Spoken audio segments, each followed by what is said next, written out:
Once upon a time, in a small town named Hogsmeade, lived a kind and friendly man named Jacob Kowalski.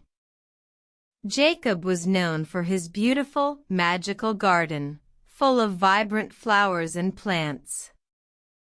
One night, as stars twinkled in the sky, Jacob decided to spend the evening in his garden.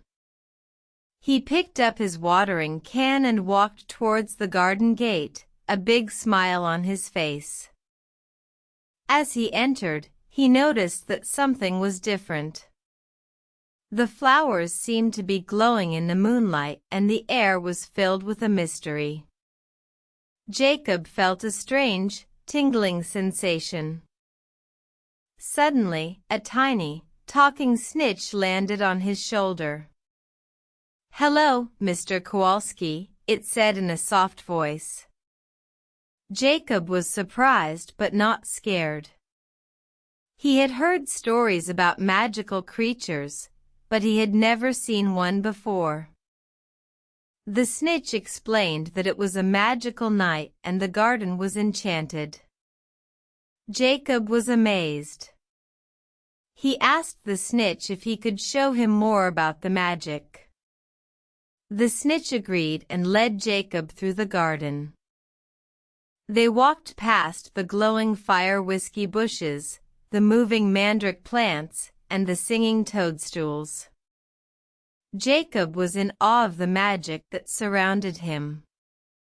He felt grateful for this special night. As the night grew late, Jacob thanked the Snitch and said good night.